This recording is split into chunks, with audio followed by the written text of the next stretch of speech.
Hi, welcome back to my channel. It's been a minute, we'll talk about that later. Happy New Year. Here are my top 5 tips for starting or restarting a yoga practice in 2022 and beyond. So let's get into it.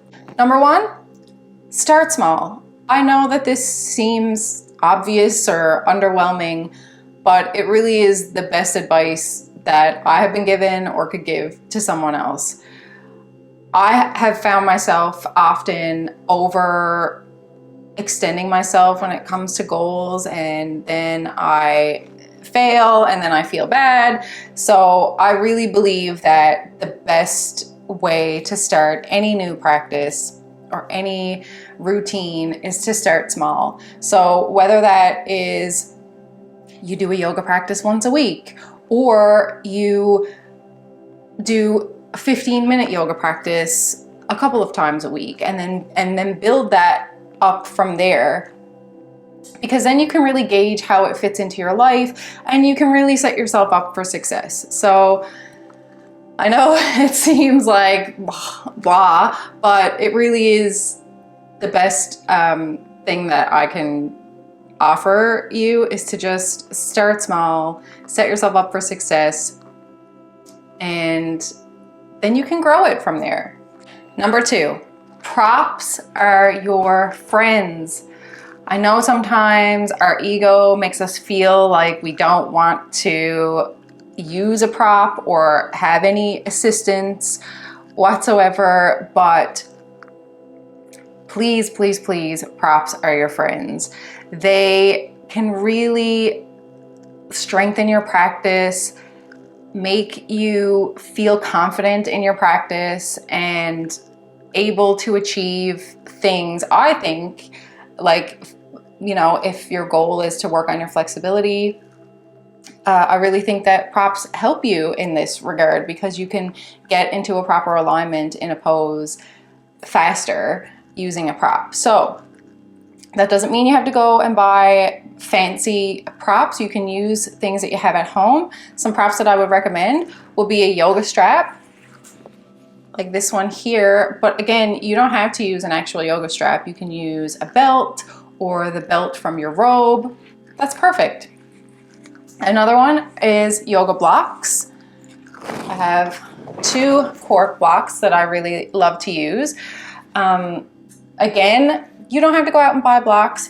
You can use some big heavy books. I would recommend hardcover books if you have hardcover books at home. I personally don't love foam blocks. I don't find them sturdy enough, because if you're putting your weight on foam blocks, or sometimes you can even use your blocks for more challenging things, like pressing the blocks together, firing up your arms, or putting blocks in between your legs and fire up your legs, or stand on blocks. So I really recommend like a sturdier block.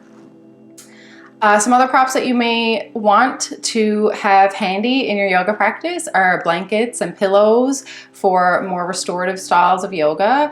Blankets are really great as well for when you're in like a low lunge position, if your knees are really sensitive. So again, props are your friends. Number 3, variety is the spice of life.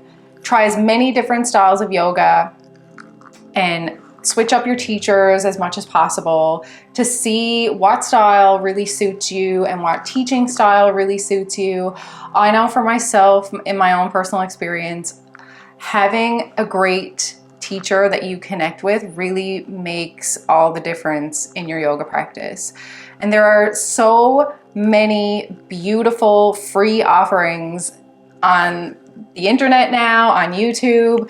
It's amazing. I have 2 short beginner-friendly yoga videos here on my channel. There's Yoga with Adriene. I mean, her library of videos is unbelievable, and she's so lovely.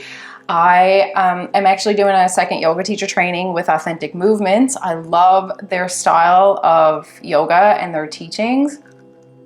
So again, it doesn't have to be a big investment. There's so much out there for free. It's unbelievable. So I really encourage you to try as many different styles and teachers till you find the thing that suits you the most. And if you're interested, I am hosting a 4-week beginner series starting January 10th, 3 classes a week for 4 weeks, really breaking down the fundamentals and beginner friendly style of yoga. I'll leave the link in the description. Number 4, asana, our physical practice, is not everything.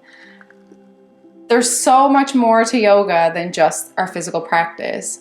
Even just with the Yoga Sutras of Patanjali, there are 8 limbs of yoga and asana is only one. So I encourage you to seek many different philosophies of yoga if that interests you, because sometimes we may not be able to get to our physical practice, but you can practice yoga in other ways. Mindfully walking in nature is practicing yoga. So there's lots of different things that you can do that are yoga that may not necessarily be the first thing that comes to your mind when you think of yoga.